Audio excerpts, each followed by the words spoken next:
Ladies and gentlemen, good day and welcome to the Q3 and 9 months FY25 earnings conference call of Ajax Engineering Limited. This conference call may contain forward-looking statements about the company, which are based on the beliefs, opinions, and expectations of the company as on date of this call. These statements do not guarantee the future performance of the company, and it may involve risks and uncertainties that are difficult to predict. As a reminder, all participant line will be in listen-only mode, and there will be an opportunity for you to ask questions after the presentation concludes. Should you need assistance during the conference call, please signal an operator by pressing star, then zero on your touchtone phone. Please note that this conference is being recorded. I now hand the conference over to Mr. Shubhabrata Saha, Managing Director and Chief Executive Officer of Ajax Engineering Limited. Thank you, and over to you, sir. Good afternoon, everybody. Thank you for joining us on Ajax Engineering Limited's Q3 and 9 months FY25 earnings conference call. Along with me on the call, we have our CFO, Mr. Tuhin Basu, and SGA, Strategic Growth Advisors, who are our investor relations partners. We have uploaded our result and investor presentation on the stock exchanges and our website. I hope everybody has had an opportunity to go through the same.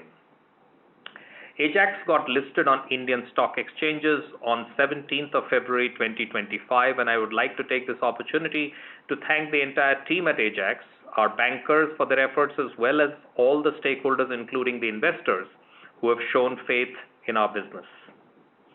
Since this is our maiden earnings call, I would like to give you all a brief overview of Ajax Engineering. The company was founded in 1992. Today, Ajax is a leading concrete equipment manufacturer with a comprehensive range of concrete equipment, services, and solutions across the application value chain. We manufacture equipment to cater to production, transportation, and placement of concrete. We are headquartered in Bangalore and currently operate 3 assembly-cum-manufacturing facilities in and around the city. Since our inception about 32 years ago, we have developed a comprehensive product portfolio that includes equipment such as the self-loading concrete mixers, SLCMs as they are more popularly known, batching plants for the production of concrete, transit mixers for the transportation of concrete, boom pumps, concrete pumps, and self-propelled boom pumps for the placement of concrete, slip form pavers for the paving of concrete, and 3D concrete printers for depositing concrete. A brief overview of our product basket is given in the investor presentation. After manufacturing and supplying the equipment, we continue to assist the customers throughout the life of the equipment by providing spare parts and after-sales services through our dealers and the company service team. Our concrete equipment has diverse use cases and is deployed across transportation projects like roads, railways, underground tunnels, elevated tracks, flyovers, bridges, irrigation projects like canals, dams, infrastructure projects involving airports, power plants, factories, building renewable energy, such as building the foundations for windmills, or for that matter, large solar applications for the solar foundations. Coming to our business mix, the self-loading concrete mixer is our core product. Ajax was the pioneer of SLCMs in India and is currently the country's leading supplier, commanding a retail market share of around 75%. SLCMs are efficient machines that mix and transport concrete on site. They feature self-loading arms with a hatch bucket for smooth ingredient flow with minimal spillage, and concrete batch controllers for precise measurement of materials, ensuring high-quality mixes. These capabilities make SLCMs ideal for projects requiring mobility and quick turnaround. SLCMs currently contribute to about 85% of our total revenue. Our non-SLCM portfolio comprises batching plants, transit mixers, boom pumps, concrete pumps, our patented self-propelled boom pumps, and slip form pavers. This segment contributes to about 7 to 8% of the total revenue. Given that monsoons have an impact on the concreting activity, and in Q2, our annual revenue is skewed towards the second half of the year, our general revenue mix between the first and second half tends to be around 35 to 65. Design and innovation have been at the forefront of Ajax's operations, with 15% of our permanent employees dedicated to design and engineering. The Ajax School of Concrete represents our commitment to integrate advanced concrete machinery with material science. Through the Ajax School of Concrete, we are dedicated to advancing innovation in material science and skill and development in the concrete industry, with a primary focus on innovating concrete application equipment to improve efficiency in application and enhance sustainability in the use of concrete. We are also engaged in the research and development of premixes optimized for 3D printing applications, where precise material properties are critical for effective extrusion and setting of concrete. Also, through TSC, which is the Ajax School of Concrete, we offer specialized training programs such as youth skill programs for the operation, maintenance and repair of concrete construction equipment, and these are certified through the Infrastructure Equipment Skill Council and the National Council of Vocational Education and Training, tailored to provide both practical skills and insights, and offering participants learning experiences and professional growth opportunities in the concrete ecosystem. With continuing focus on design and development, Ajax has built quality products that address diverse customer requirements. One of our early innovations was the load cell technology used in our SLCMs. This technology ensures better quality assurance in concrete production. In 2019, Ajax launched its patented self-propelled boom pump, which is a concrete pumping machine that can place concrete at heights. We became the first and only Indian company till date to develop a slip form paver ground up in-house in 2019. While the domestic market for this product is at a nascent stage, we have witnessed interesting demand in the international markets, which we are pursuing. Some of you may be aware that two of our products are already plying in global markets, one of them in Russia and the other in Gabon in Africa. In 2023, Ajax became the first Indian company to commercialize 3D printing machine developed in-house. These are robotic printers which deposit concrete layer by layer according to specified designs. We commercialize this product by partnering with a leading engineering company to be part of helping build potentially one of the world's largest 3D printed campuses for the Border Roads organization in Mohali, and subsequently in Ujjain for their own administrative requirements. These products are a proof of Ajax's capabilities and commitment to transcend the boundaries of technology and come up with effective products that cater to a diverse range of customer requirements. Now, coming to our assembly and manufacturing operations, currently we are operating 3 assembly and manufacturing facilities at Obedanahalli, Gauribidanur and Bashtalli, all in Karnataka, around the outskirts of Bangalore, each specializing in distinct product lines. The Obedanahalli facility of Ajax Engineering is amongst the largest SLCM facilities globally in terms of area. Our lean and technology-led processes include adoption of the Andon system, just-in-time production, Kaizen, Tokayoke, and online traceability. We assemble equipment and manufacture boom arms using horizontal boring machines at our manufacturing facilities. We have a diverse set of customers, which include individual contractors, small and mid-sized contracting companies, rental companies, large construction companies, and in few cases, government construction agencies. We sell our equipment through a network of dealers with a presence across India as well as select overseas markets. As of December 2024, we have a network of 51 dealers across 23 states in India. We are accessible to our customers at 114 touch points, which comprise of these 51 dealer headquarters and 63 dealer branches. This is the largest dealer network in terms of dealers and service touch points amongst leading concrete equipment manufacturers peers in India. In the export market, we have 25 dealers and distributors across South Asia, Southeast Asia, Middle East, Africa, Russia, etc. We have long-standing relations with our dealers. On the input side, we have a network of more than 540 suppliers from whom we source our materials. With a focus on localized procurement, we have kept the share of imported materials to less than 10% of our total material procurement. Apart from following a detailed onboarding and quality control process, the proximity of our suppliers to our assembling and manufacturing facilities makes our entire procurement chain more efficient. Lastly, speaking of our management team, we are a professionally run company.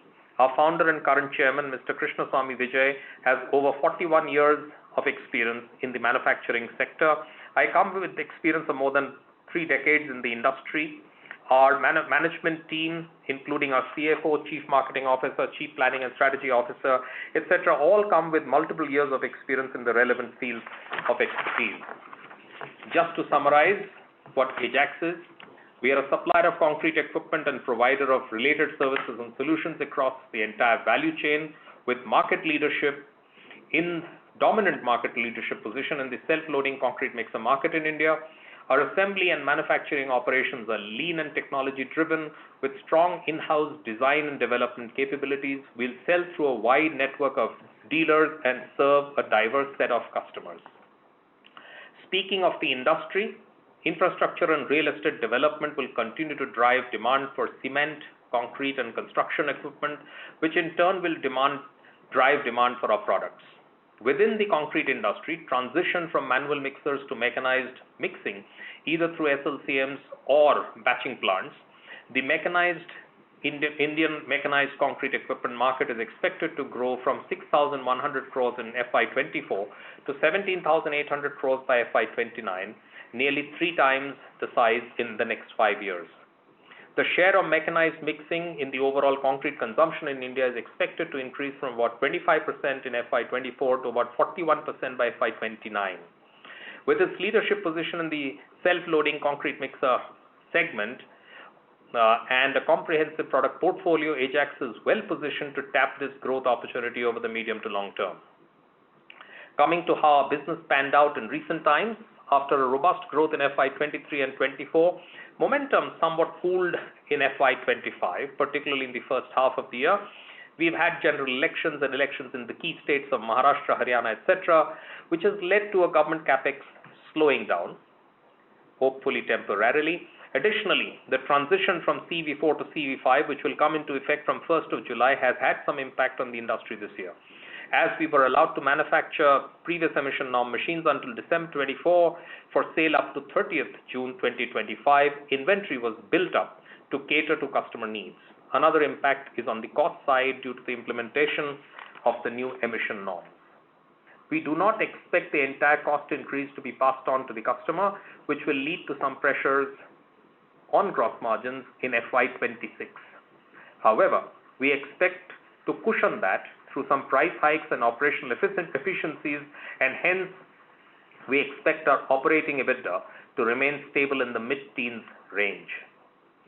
While we expect things to be a little subdued in the immediate term due to transition into new emission norms and slower recovery in capex in key states, we have total confidence in the longer-term trajectory of the business given the amount of infrastructure development that the country requires and is likely to see, leading to steady demand for concrete and increasing shift towards mechanized equipment.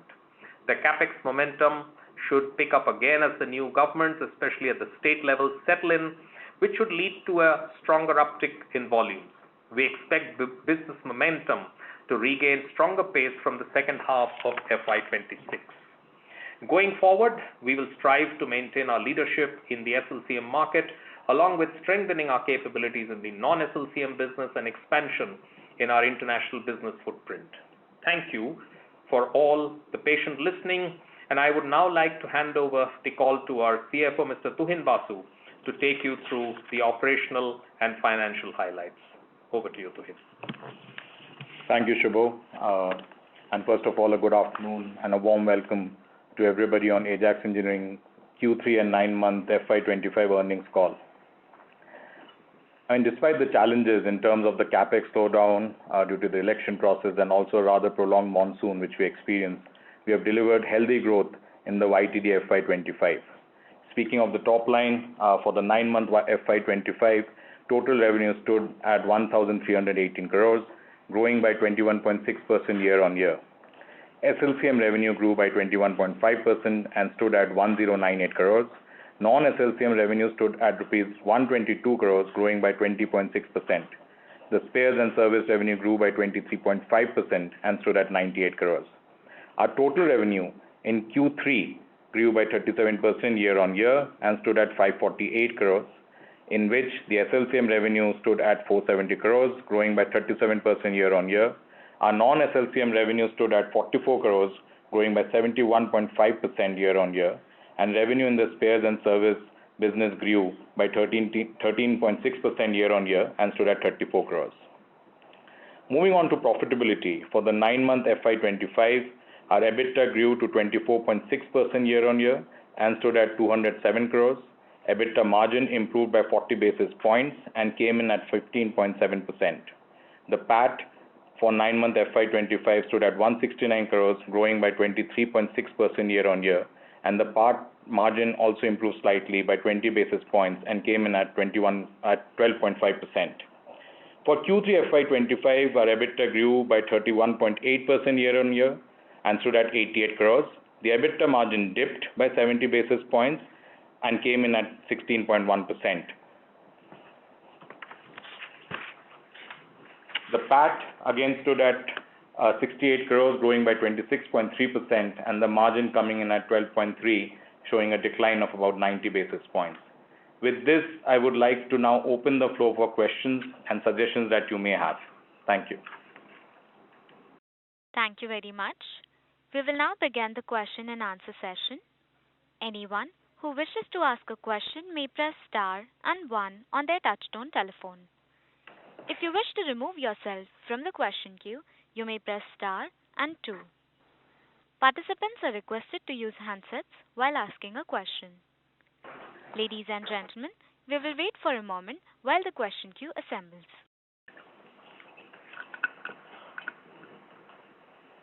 The first question is from the line of Raghunandan N. from Nuvama Research. Please go ahead. Congratulations, sir, on continuing stellar performance.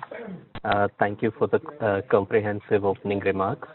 The first question is, long-term outlook is positive. In the near term, how do you see the growth outlook for FY26 for mechanized concreting equipment industry and Ajax? So, Raghu, I think 2-3 things. First, thank you for your confidence in what we have delivered so far. We believe that the long-term structural story, of course, remains intact. We would want to believe that the whole theory centered around the context of relative underpenetration of cement, relative underpenetration of concrete, and particularly RMC, and the overriding factor of increasing mechanization trends will continue.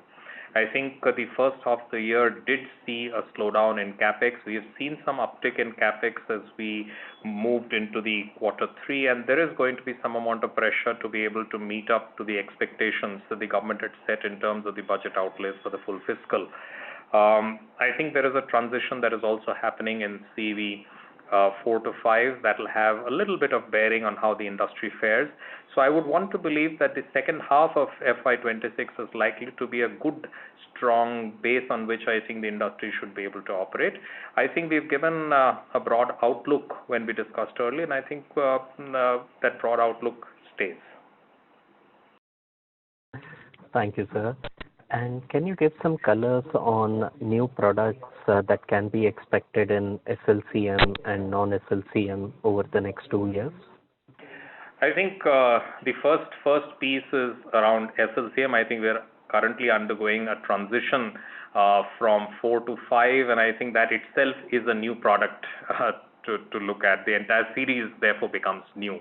I think that itself will open up an opportunity for us completely new in the category of CV5 machines, because you will see some amount. For example, we had the 4,300. We've just about started selling the 4,500. Only one variant has been sold. So I think these are early. This is an early start as far as the entire range is concerned. As far as the non-SLCM portfolio is concerned, I think we are a small player, 7 to 8% of our revenue there. I would want to believe that there will be greater focus as we strengthen our B2B, as our channel also starts perking up on the potential demand in this area. As you know, that there is a relative underpenetration of RMC, so we would love to contribute in that segment too. As far as opportunities in the democratization of mechanization is concerned, there is an interesting opportunity. We are testing a product in that category at the lower end, particularly on the anvil of in the production of concreting equipment, in production of concreting. So I think that is an area of interest for us. As we move forward, we would be able to provide you more news centered around those. Thank you. Looking forward to that. Just a last question before I fall back to the queue. Exports have done really well. The share of exports have increased to 6% of revenue versus 4% last year. Can you talk about the growth drivers in terms of regions, products, and the triggers ahead? So I think we have 25 international dealers and over 45 countries where our products have been exported over time. But I think the core geographies of South Asia, Southeast Asia, Africa continue to be strong. Pavers have been sold to Africa, in Gabon and also in Russia. So I think a fair bit of contribution in terms of value terms, obviously, because of each paver costs a lot of money. It's anywhere in the range of 8 to 12 crores. So I think those have contributed towards it. We'll continue to drive wherever the opportunities in these markets that come up. Thank you, sir. I'll come back again. For now, I'll fall back to the queue. Thank you. The next question is from the line of Nidhi Shah from ICICI Securities. Please go ahead. Yes, thank you so much for giving me the opportunity, and I'd like to congratulate you on the great set of results. My first question would be, am I audible?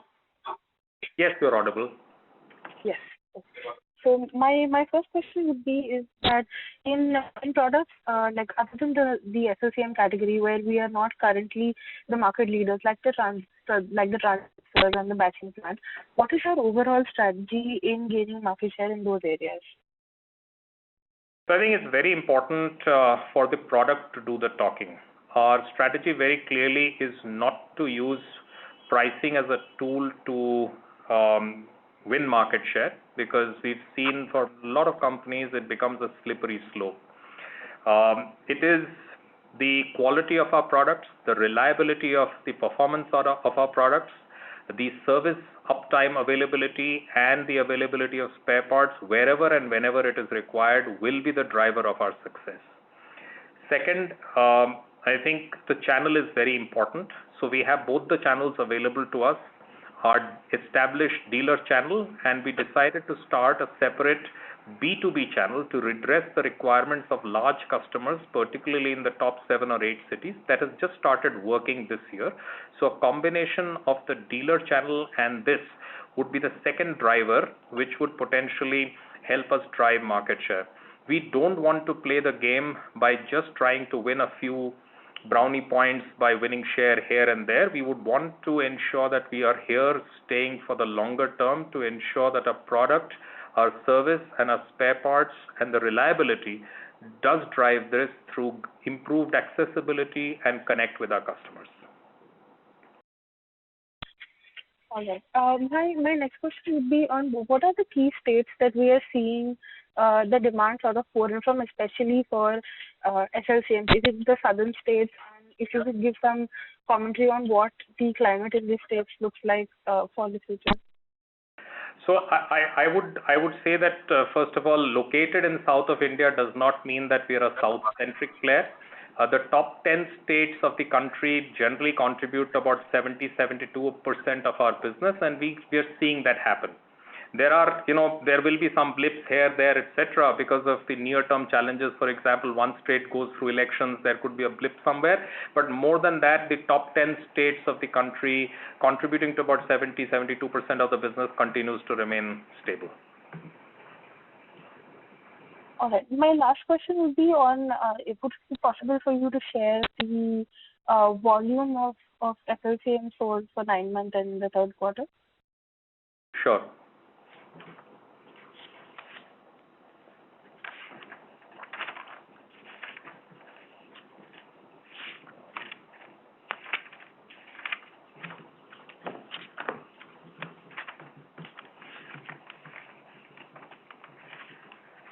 allow us a second, please.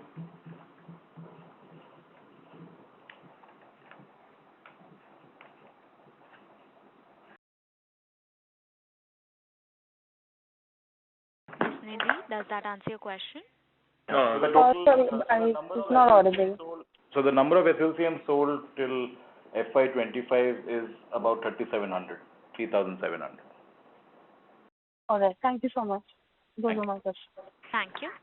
Before we take the next question, a reminder to all the participants that you may press star and one to ask a question.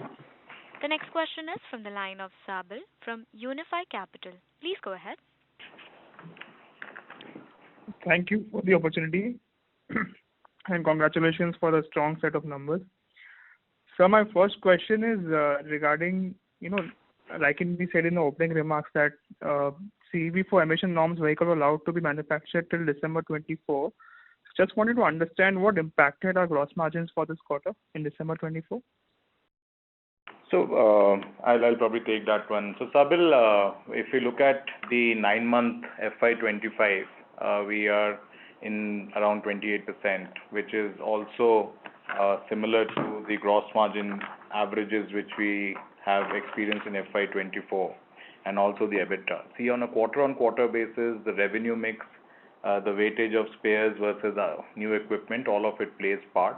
So if the question is that are we experiencing per unit direct material costs more than what we had previously experienced in FY24 versus 9-month December 24, the answer to that is no. That's not the issue. The 300 basis points reduction which you see is predominantly driven by the product mix for us on a quarter-on-quarter basis. But the 9-month, as I previously mentioned, is kind of flatlined with a marginal improvement. Just to follow up on that, just to clarify, I mean, we are not facing any pricing pressure in the SLCM segment. I mean, just wanted to ask that. I mean, see, on a deal by deal, there is always a pricing pressure. We do sell at a premium from our nearest competitor, and those pressures exist. But is that the per unit margin is showing a different curve than what was previously experienced? The answer is no. And hence, what we are trying to articulate is that it is dominant by the product mix versus any secular trend either on the cost of production per unit or the sale price per unit. Okay. My second question was, in our opening remarks, we said that we have built up the SLCM inventory on the CEV4 emission norm compliant, and that would sort of be sold over the next 6 months. I just wanted to understand if the quantity was enough to give us sort of a same level or little higher growth than the March 24 numbers which we reported last year. Well, just with that we manufacture, people need not buy, Sabil. So while we were allowed to manufacture, answer is yes. Whether we have been into sell these machines, if you see the uptick on the demand, I think Shubho mentioned also in his opening remarks that it was post-monsoon. I also covered it when I was referring to the earnings, that post the H2, the uptick triggered, and that's where the growth also came through. Even as at December, we had a sizable amount of inventory in our books, which you can obviously, let's say it's not probably visible in the P&L and the LODR, but we have 1,000 plus machines in December end also in our books, which would get liquidated over time till the time we're allowed to sell the CEV4 machines. So the uptick on demand has got nothing to do with till when we would be able to or we were allowed to manufacture the CEV4 machines. Okay, so actually just wanted to understand, I mean, by when do we expect? So the thing is, let's say in December quarter, if we see the Vahan data, right? In the Q3, it was about 19% registrations, and now I think we have seen an uptick in Jan and in Feb. I mean, a fair bit tapered down. So just wanted to understand, so our revenue growth was higher in Q3, and so I mean we have inventory built up in December. So just want to understand, what would be our sort of overall FY25 revenue target? I mean, if we have to see, because I think we are almost 20 days away from March. Give you a specific number on it, Sabil. Yeah. And our decadal growth percentage is in 18%, 14 to 24. We expect that Ajax will grow in the range of, let's say, mid-teen plus in FY25 and also, let's say, as a look ahead. But that's our view at the current time. Okay. Okay. Thank you so much. I'll fall back in the queue. Thank you. The next question is from the line of Sankara Narayan S. from iThought PMS. Please go ahead. Good evening, sir. Is my voice audible? You are, but your voice is Yes, a touch unclear than versus others. So I'm not sure if you can Sir, come closer. I would request you to please use your handset. Sir, is my voice audible now? Better, yeah. Yes, sir. So thanks for the opportunity. And first, I would like to congratulate Ajax Engineering for being a company which holds highest market share in the self-loading mixer, despite industry-wise competition from Chinese players. So my question is regarding the self-loading mixer. So first, in the industry, you have introduced the self-loading mixer, and your competitor, Swingstater, have also introduced that same product later. So you are saying that you sell the products in premium. So what kind of product differentiation or what kind of innovation basically you bring into the product by differentiating with your competitors? So I think, Shankar, thanks for your question. I think 2-3 things I need to call out. First, I think being a pioneer and a category creator, our machines have gone through multiple cycles of testing and validation and refinement.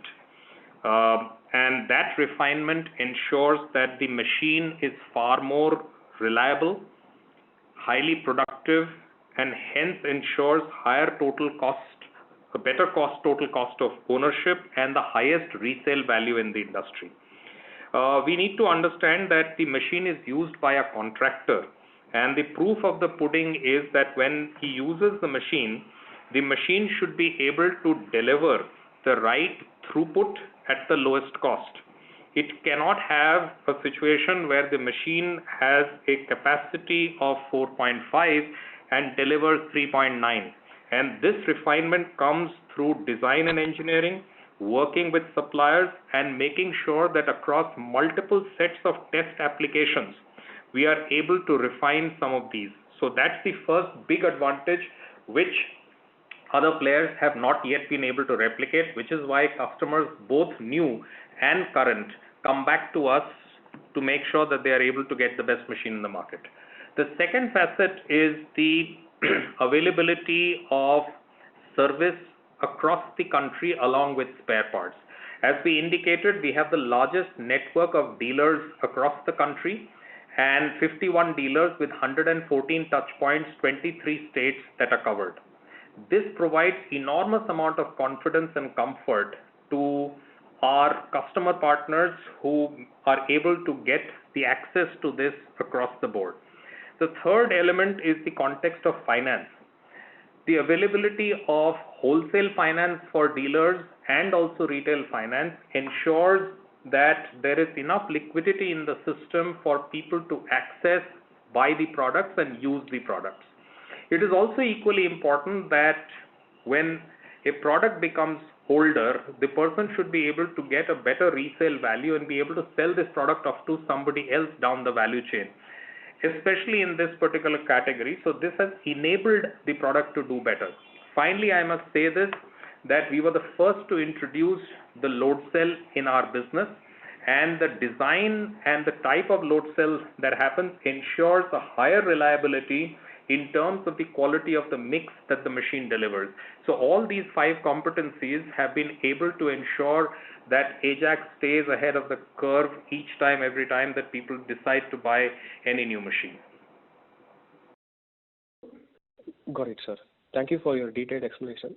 My second question is regarding the average life cycle for the product, sir. Could you put a color in this, sir? We believe that the ownership cycle ranges anywhere up around 8 years, but people do own these machines for a little more. You will see machines in the range of about 12, 15 and more years, but they go all the way down in the value chain for small amount of work in the rural hinterland. But the average would be about 8 to 9 years. Got it, sir. Thank you, sir. Thank you.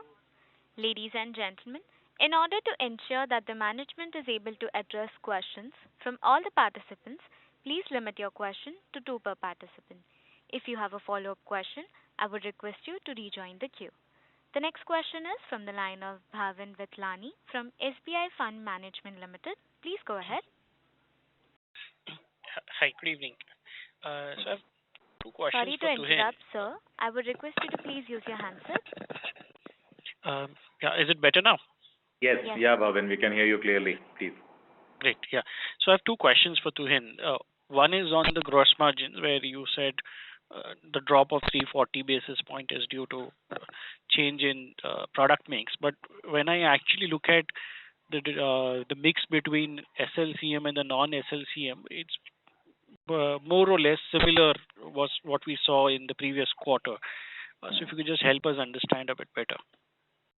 So Bhavin, I think, in the product mix, it's just not the SLCM and non-SLCM, it's also what is getting sold within those SLCM, non-SLCM. And that's where I was alluding to the product mix. So at an overall level, if we see the SLCM, non-SLCM are absolutely right, the 80 odd or 83% which we have in Q3FY25 was 85.8% if I remember correctly on the SLCM, and the Q3FY24 was 86. So that way it's equal. But when we look at the different SKUs, there is a deviation there which had a margin implication.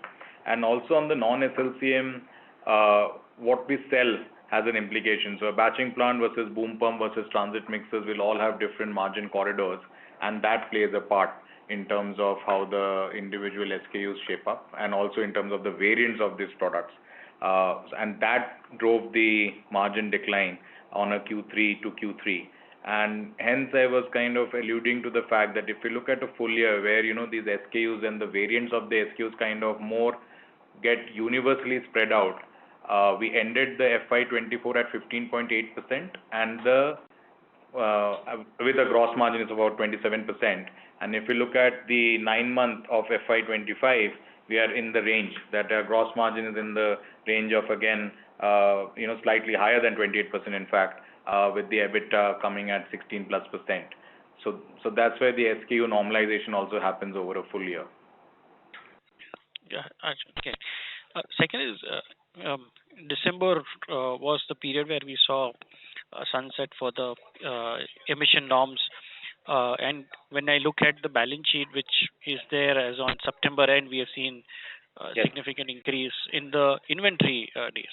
If you could talk about how was it as at end of December, and we were also looking at the Vahan data where we were seeing significant growth in the SLCM in January and February. So if you could talk about the inventory situation that has been there over the last couple of months, as at the company's end and at the channel end.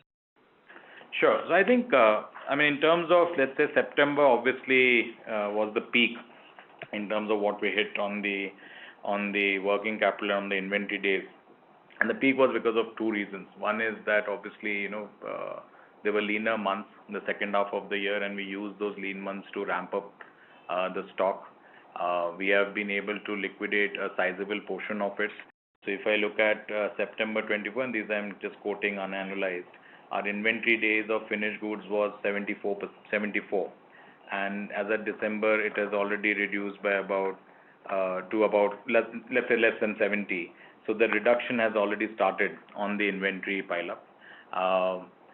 In terms of the Vahan data, Bhavin, just one thing to call out is that there is always a delay in terms of when we sell versus the registration which is there in Vahan. And those delays can be, let's say, state to state, and can vary between anything between 3 to sometimes even 5 weeks. So that is a time lag which will happen.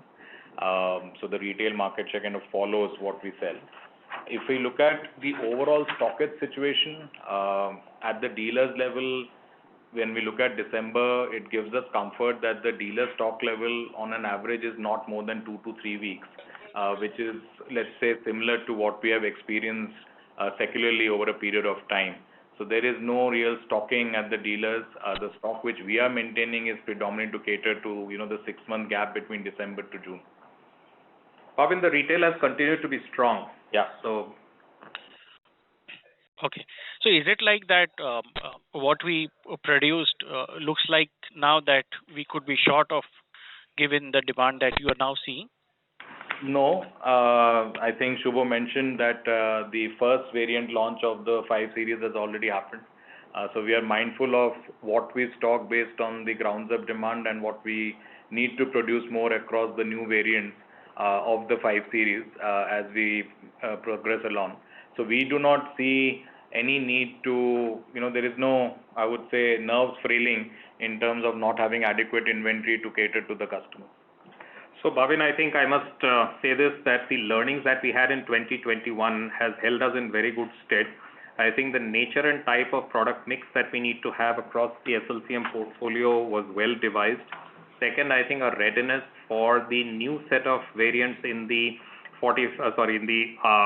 CV5 category has also been done very well. We have recently introduced one product that I spoke about, 4500. So I think we have a very good mix to go with for this fiscal. Okay, just last question from my side. Under the CV5, if you could just give us an indication of what is the kind of increase in the cost that we are seeing range across our various SKUs or for SLCM in particular, and what is the cost increase of the engines that we are seeing? So, I will, let's say, take a broader brush at it. See, we have launched one variant, and that's where, the experience is more nuanced in terms of what's the cost increase. And there we have experienced a cost increase of, let's say, low single digits. As we roll out variants on a certain series of, let's say, our Argo, which is the SLCM machine, we expect that about a large part of the SKUs will be more in the low single digits in terms of the experience cost increase. And for the lower capacity Argo, the cost increase could be a bit more pronounced, which we had also declared in our prospectus that it could be early double digits. But given that background, we are also seeing that our supply chain measures, our engineering tweaks are also coming and settling in. So there is still, let's say, a month or two to go before we are able to completely button down the exact extent of cost increase across our different SKUs. Okay, and what would be the cost increase on the engine side? 10, I mean, it depends on the variant, but I think more in the range of 10 to 15% overall. Yeah. Okay, great. Yeah, that answers my questions. Thank you so much for taking it. Thanks. Thank you. The next question is from the line of Darshil Pandya from Finterest Capital. Please go ahead. Hello, am I audible, sir? Yes, sir. Yeah. Yes. Sir, just want to understand what is the capacity that we have today? Is it 7,200 units for the full year? For a single shift SLCM, it's 7,200. Yes. Okay. So as I was seeing your DRHP, for 6 months you have sold around 3,300, and on the other side you mentioned that for 9 months you have sold around 3,700 units. Are you referring to produce number or sales number when you're referring to the DRHP? It shows like actual production volumes. Actual production volume is not sales volume, so we might have to rephrase the question for us to able to answer. So what were the sales volume then? Okay. So the sales volume was around 3,000. Let's say the SLCM volumes overall till about 2,600, 2,300 to 2,400. Yes, 2,400 machines were the SLCM volumes till September. Sorry. Okay, got it. And sir, just want to understand from your side, for H1, what is the percentage of revenue that we have done for H1? As you suggested, 35-65 is our ratio. So for H1, what is the kind of revenue that we have done? 770 crores was the H1 revenue. Correct. No, I'm asking in the percentage term. That we will not give you, because I told you explicitly that we are not going to give a precise number for the full year. We have given the number for the 9 months. You have the half year number, and Shubho had mentioned the split. I'm sure you can do the math, but we are not going to give you a projected number of March.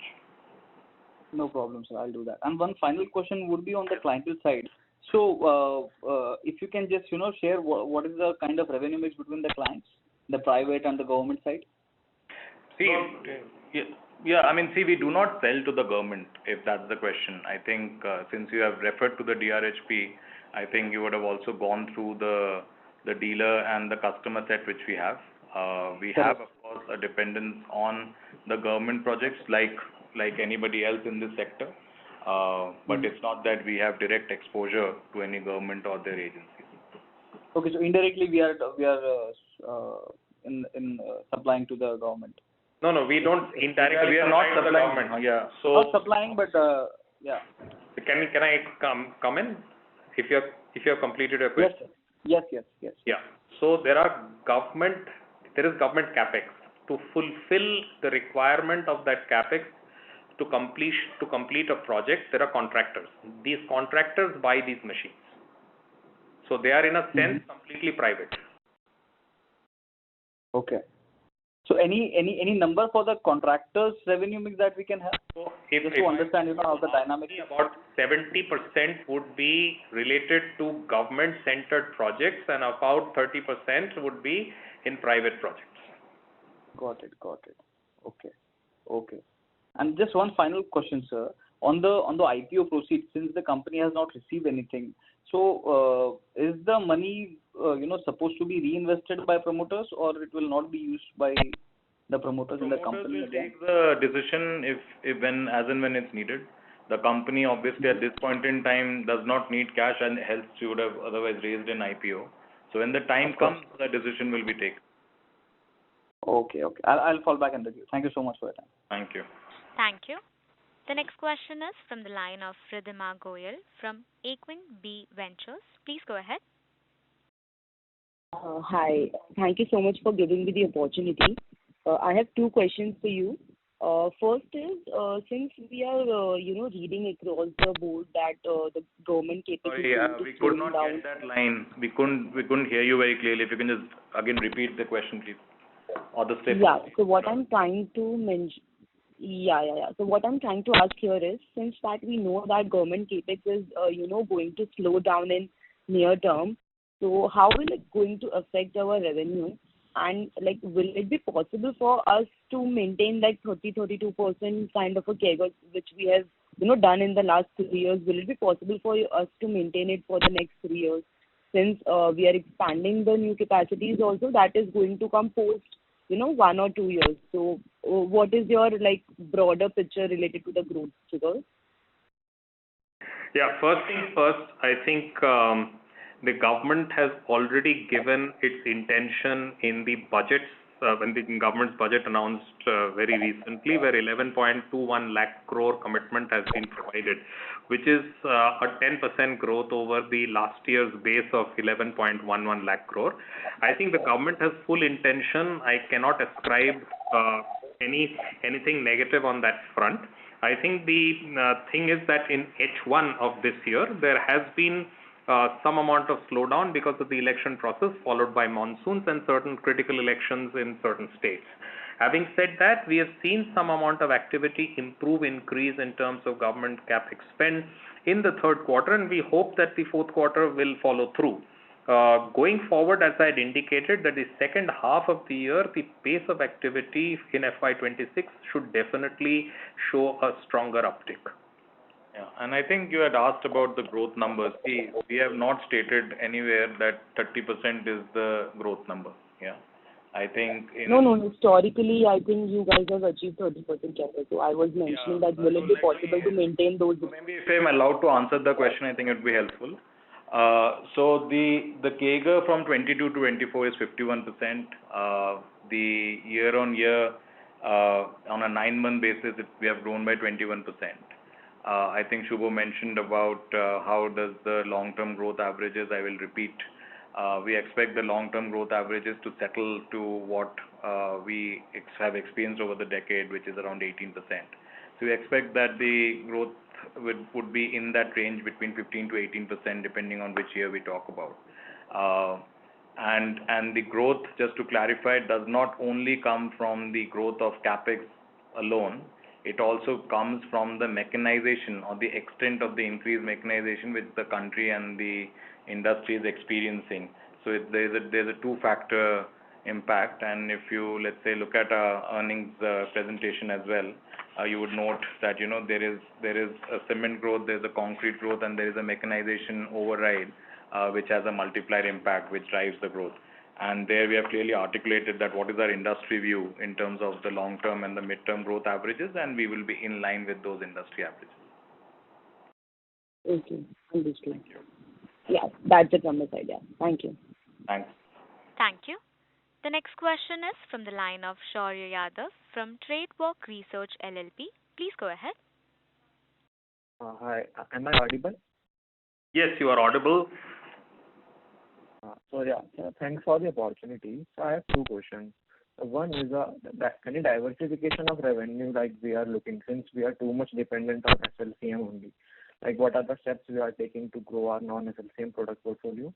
And the second one is, are we looking for any acquisition, especially on the 3D printing side, since we are sitting on a very good cash balance? So I think first things first, the size of the industry last year was reported at about 6,100 crores, of which the self-loading concrete mixer segment was reported at about 2,100 crores. That's the single largest segment. Having said that, when we are talking about the growth in that category and the overall growth, it's about 18%, which is quite a significant number.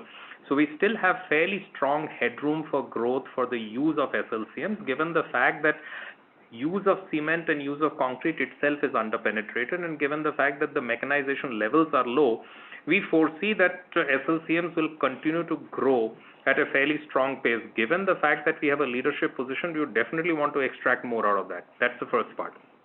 Second is that from a revenue dependent standpoint, 7 to 8% of our revenues actually come from the non-SLCM business, where we do see very strong headroom for growth.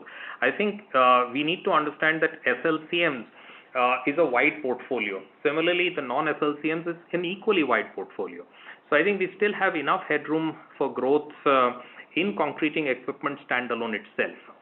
Having said that, the context of the question that you asked about, do we need acquisitions in 3D printing? I think Ajax is very well equipped in its design and engineering capabilities to be able to redress the needs and requirements of being able to build complex machines in 3D printing space as well. Currently, we have all the capabilities to be able to address the requirements that are coming up in this country and potentially outside the country.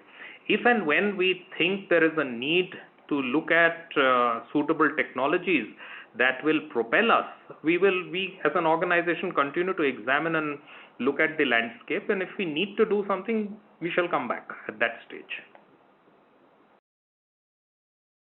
Okay, sir. Got it, sir. Thank you. The next question is from the line of Sahil Rai from Samdriya Capital. Please go ahead. Sir, am I audible? You are not quite audible. Clear. Yeah. Sir, I would request you to please use your handset. Is it better now? Let's try. Somewhat, but not there yet, but let's try. Is it better now? Go ahead. Yes, I wanted to ask that in H1 you have mentioned during the IPO meet, etc., in interviews that there was a glitch in cash from operations due to inventory pile-up. So is that eased in the 9 months result?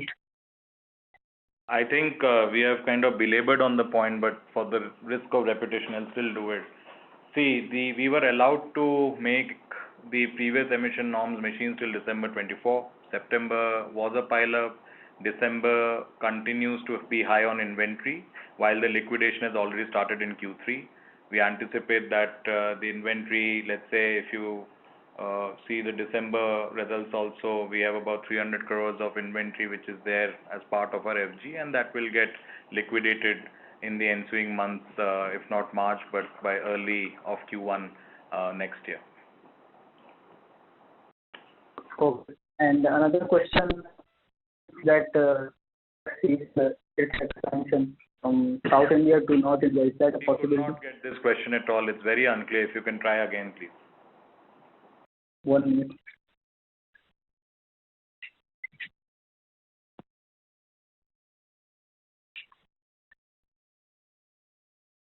Hello. Yeah. Yes, I wanted to ask that which regions Ajax is trying to expand other than South India?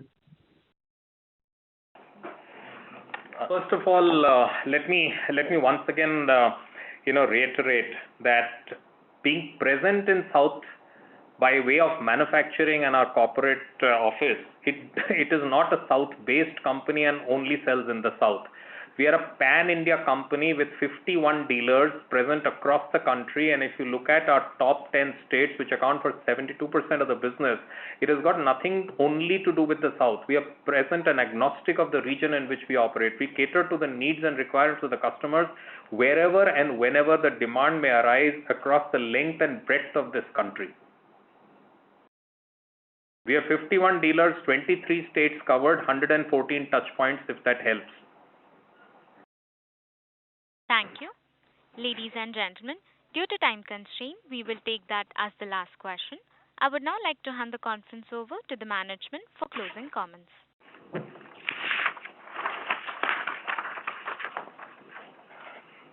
I take this opportunity to thank everyone for joining the call.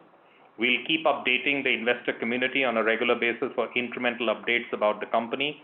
I hope we've been able to address all your queries. For any further information, kindly get in touch with us or Strategic Growth Advisors or Investor Relations Advisors.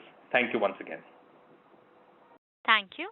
On behalf of Ajax Engineering Limited, that concludes this conference. Thank you for joining us, and you may now disconnect your lines.